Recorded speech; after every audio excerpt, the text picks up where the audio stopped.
Hello, everyone. My name is Triss. You might think that I'm just a regular girl, and maybe at one point I was. But then things took a bit of a strange turn. Truth be told, it got really complicated. Even now, I'm still trying to adapt to my new way of living. You might be wondering about the reason. Well, have you ever felt like your whole life was just one big fabricated lie? After my mom died, I discovered that pretty much summed up my life. I'll start from the beginning and you'll have to stay with me in order to understand it all. I was an only child and my mom was divorced. We both lived in a small town. Other than my friends, I had no one in this world except for her. My mom was my entire family. She was a beautiful, kind woman, but she always rejected the marriage proposals she received so she could focus on raising me. Sometimes I used to tease her saying that she had to get married eventually because sooner or later I'd go to college and she'd be left all alone, and that I'd like to have a little sister for me to spoil. And she would always say, "You're going to get a sister. Don't worry." Perhaps you're wondering where my dad was. Well, I had no idea.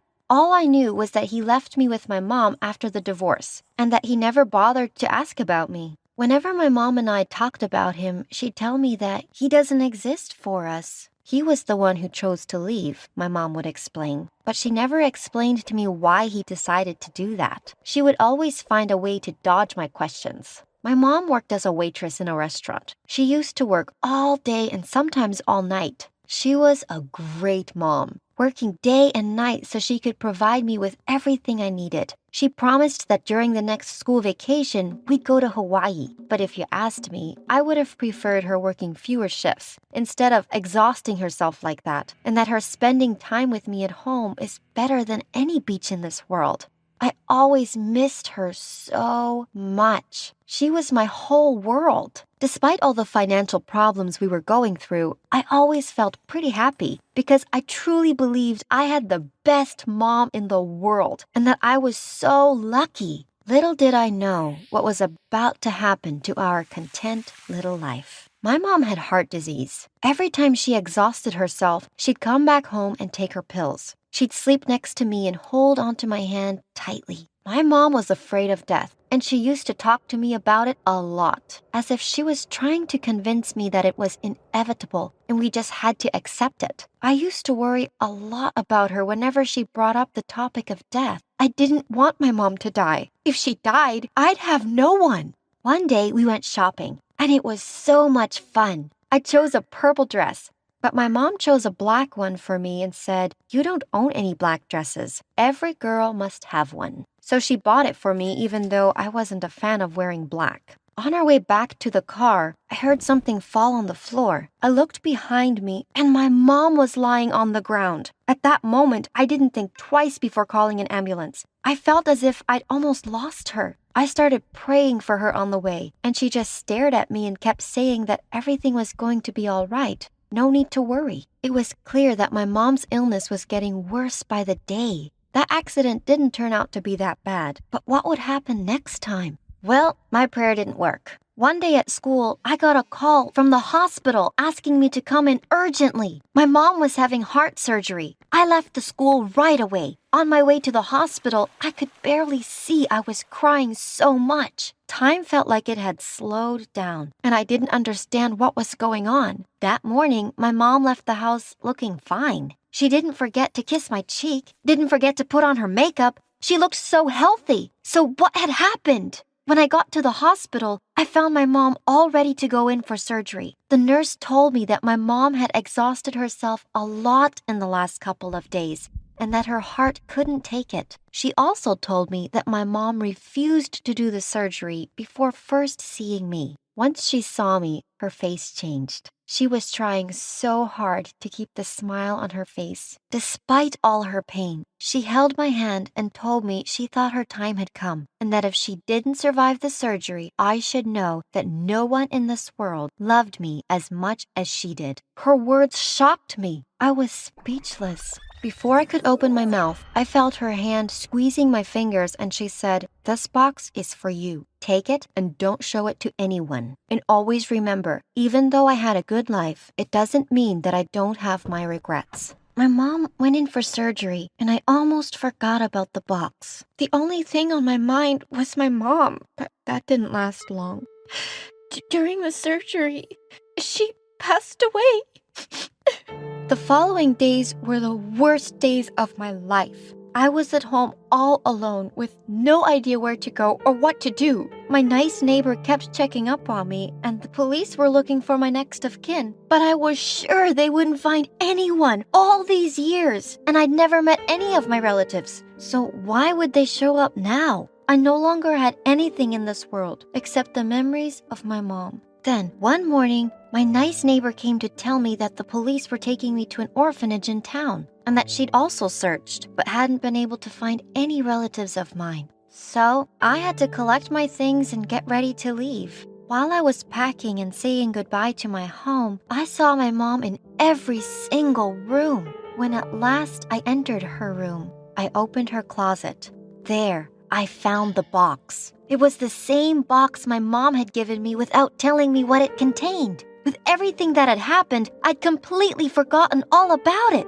I hid the box between my stuff and left. Saying goodbye to my home, the home I'd lived in my entire life, was one of the hardest things I've ever done. But I promised myself that I was going to return once I turned 18 to continue my life there. It was only a matter of time. I moved into the orphanage. I won't lie, the faces that welcomed me were kind and nice, but none of those faces were my mom's. So the place would never become home for me. My world had crumbled. I waited for nighttime to come, eager to find out what secret the box contained. I waited until everyone was asleep and fetched the box. Under my blanket, I used my phone to get some light, and then I opened the box. Here was the real shock. Had I really lived all these years without knowing that my guardian angel was nothing but a lying demon? My mom had lied to me my whole life. But why? Why would she do this to me? The money she was working double shifts to provide us with wasn't really for traveling. It was all tucked inside a little yellow envelope.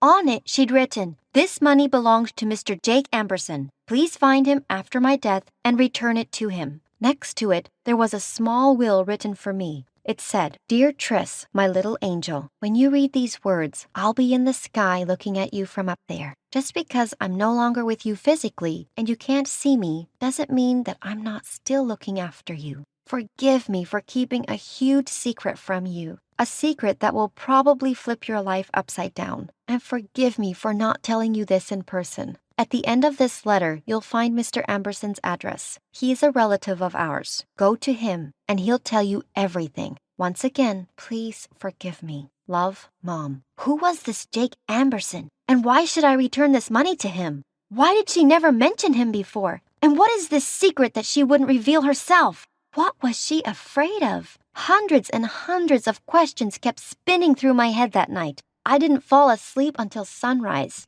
I was already tired, and these thoughts just made me even more exhausted. I couldn't think of my mom the same way anymore. How could she have been so selfish? Suddenly, I had a huge urge to get some answers to all my questions, but there was no one to answer them. I wish that had been the only problem. I woke up to the sound of some girls reading the letter my mom had left me. Emily was the one who'd stolen my box. She must have heard me at night crying, or she might have seen the light from my blanket and decided to find out what I was hiding. How cruel! I hadn't even spent a whole day here, and Emily had already started bullying me. I screamed at them all to get away from my box, but they didn't. I tried to get it back, but she pushed me on the floor. My heart ached, but I didn't care. My only concern was getting back that box.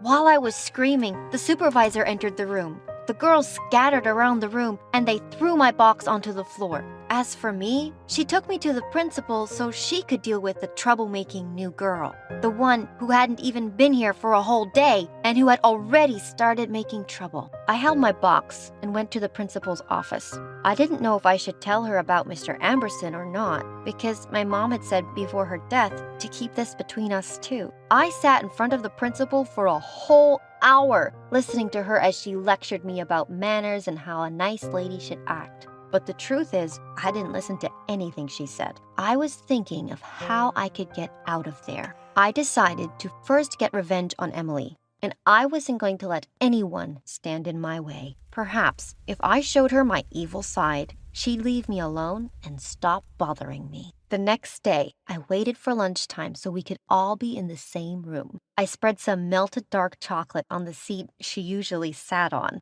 As planned, she sat on it. I was dying from the moment I pointed at her pants and then proceeded to make everyone laugh at her. She stood up and I said, "Hey, Emily, still not got the hang of potty training, I see." Everyone stared at her pants and then started laughing hysterically. I loved how I turned Emily from the bully to a little joke in front of everyone. At the same time, I expected that she would find a way to get back at me, but before she could even figure out how, I'd be out of there. You might wonder, was I an evil girl? No, I wasn't. My mom and I had lived together for my whole life, but now I had to learn how to stand up for myself. No one else was going to do it for me. I didn't bother anyone except those who bothered me. Otherwise, I was a very sweet girl. After my sweet revenge, I started thinking of ways to get out of there. A whole week had passed with me trying to ignore the annoying girls in the orphanage, especially Emily, and thinking of a way to run away. I had the money and the address. All that was left was for me to get out of there. One night, I waited until everyone was asleep. I didn't take anything with me except for a small backpack. Inside it was the box. I almost got away with sneaking out of the back door until Emily started screaming, "Tris is trying to run away!" I expected Emily to get revenge on me, but what she was doing now was going to destroy me, not just annoy me. This time, Emily had won. Once again, I was taken to the principal's office. However, this time I wasn't just lectured about manners. She took my bag from me and started searching it. I screamed for her to give it back, but she paid no attention. So I started crying while hiding my face with my hands and mumbling, "There are personal things in there, my mom's personal things." But she didn't return anything to me. I felt as if she took away the only thread to finding out